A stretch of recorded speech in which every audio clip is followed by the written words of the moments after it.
اس زمین پہ حضرت آدم علیہ السلام کے تقریباً 1000 سال بعد اللہ نے عراق کی زمین رافتین کا انتخاب کیا اور وہاں اپنے بندے یشکر بن لامک کو نبی بنا کے بھیجا، جن کو مختلف القاب سے آج بھی زمانہ یاد کرتا ہے۔ کوئی اللہ کے اس نبی کو عبد الغفار کہتا ہے، تو کوئی عبد الجبار، تو کوئی الیاس، تو کوئی کشتی والا نبی، اور کوئی نوح نجی اللہ کہہ کے بلاتا رہتا ہے۔ حضرت نوح علیہ السلام حضرت ادریس علیہ السلام کے پر پوتے ہیں اور حضرت آدم علیہ السلام کی 10ویں پشت میں سے ہیں۔ وہ قوم اس وقت دنیا کی بدترین قوم تھی۔ وہاں ظلم کرنا، نفسانی خواہشات پر فخر کرنا، بتوں اور شیطانوں کی پوجا کرنا عام تھا۔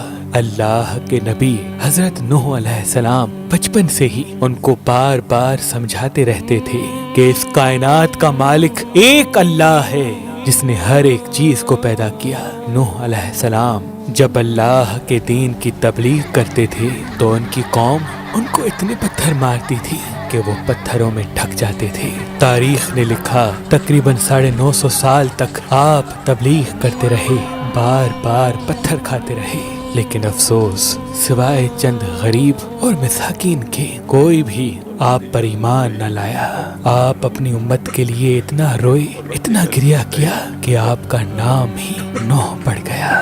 بس اتنے میں اللہ اپنے نبی پر وحی کرتا ہے کہ اے نوح، اب یہ تیری قوم ہدایت نہیں پائے گی۔ نوح علیہ السلام رو کے اللہ کی دربار میں فریاد کرتے ہیں کہ اے اللہ، یہ انسان ظلم کرنے کو مذاق سمجھتے ہیں، ایک دوسرے کے خیال کرنے کو، مدد کرنے کو بزدلی سمجھتے ہیں، تیری عبادت سے منہ موڑتے ہیں۔ اے اللہ، اس میری قوم کو نیست و نابود فرما۔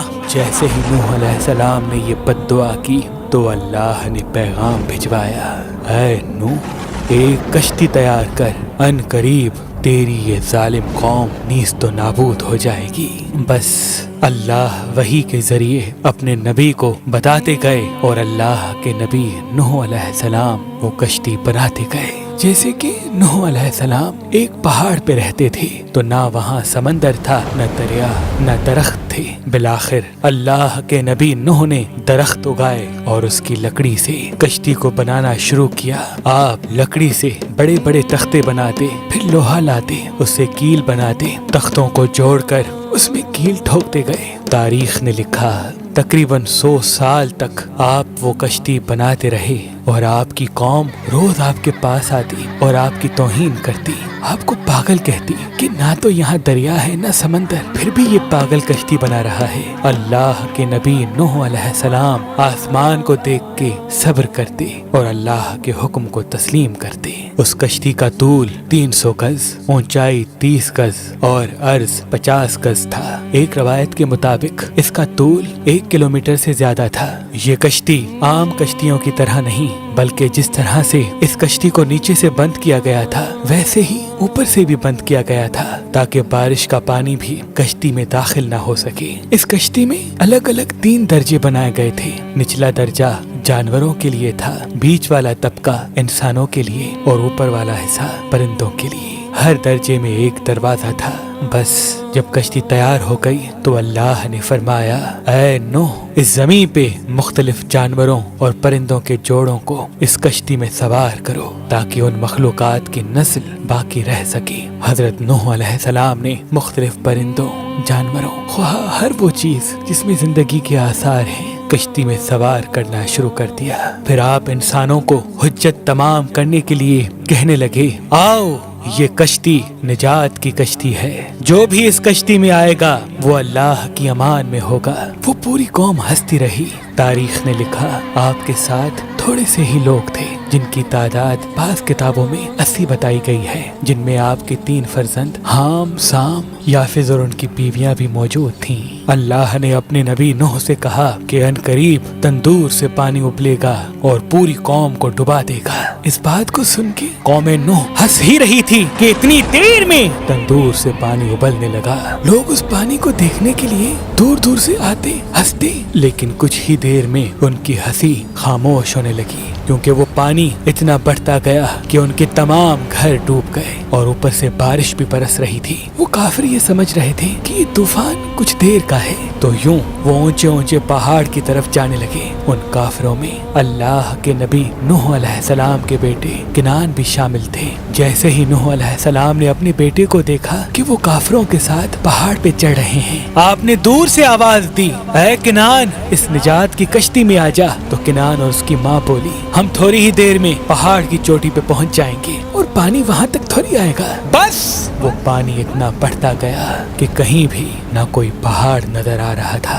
نہ کوئی درخت نظر آ رہا تھا، بس وہی بچے جو اللہ کے نبی نوح علیہ السلام کی کشتی میں سوار تھے۔ اس وقت پانی زمین سے 10,000 گز بلند تھا۔ مسلسل پانی بڑھتا رہا، چڑھتا رہا۔ 40 دن بعد پانی کا بڑھنا ختم ہو گیا، بارش بھی رک گئی، لیکن چاروں طرف صرف پانی ہی پانی تھا۔ تقریباً 5 ماہ تک کشتی پانی میں ہی طواف کرتی رہی، کسی جگہ پہ نہ ٹھہری۔ بالآخر دریائے دجلہ کی مشرقی سمت میں ایک پہاڑی جس کو کوہ ارارات کہتے ہیں، اس کی ایک چوٹی کا نام جودی ہے۔ اس چوٹی کی اونچائی تقریباً 13,000 فٹ ساحل سمندر ہے۔ کشتی نوح اس چوٹی کو لگ کے ٹھہر گئی۔ یہ تاریخ 10 محرم اور جمعے کا دن تھا۔ بس اللہ کے نبی نوح علیہ السلام نے کبوتر کو بھیجا کہ دیکھ زمین پر پانی خشک ہو رہا ہے یا نہیں۔ کبوتر گیا اور زیتون کی ٹہنی اٹھا لایا۔ اللہ کے نبی نوح علیہ السلام نے اللہ کا شکر کیا اور یوں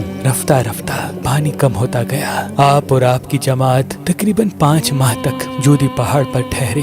آپ نے تمام پرندوں جانوروں کو آزاد کیا۔ اس پہاڑی پہ اللہ کا شکر کرتے رہے، ذکر کرتے رہے، دنیا کو پھر سے آباد کرنے کی سوچ میں مگن رہے۔ تاریخ نے لکھا آپ کے ایک بیٹے سام جس سے عربی نسل چلی، دوسرے بیٹے حام جن سے سوڈانی نسل چلی، اور یافت جن سے ترکی نسل چلی، اور یوں آپ اور آپ کی اولاد نے دنیا کو پھر سے آباد کرنے کا فیصلہ کر لیا۔ تقریباً طوفان کے 60 سال بعد اللہ کے نبی نوح علیہ السلام اس فانی جہان سے دار البقا کی طرف کوچ کر گئے۔ اللہ نے فرمایا کہ کشتی نوح کو ہم آنے والی نسلوں کے لیے عبرت کا نشان ٹھہرائیں گے۔ تحقیق کرنے والوں نے بتایا کہ کشتی نوح علیہ السلام کی باقیات مشرقی ترکی میں واقع کوہ ارارات پر ملی ہیں۔ یہ کشتی ویسے ہی ہے جیسی اللہ کے نبی نوح علیہ السلام نے بنائی تھی۔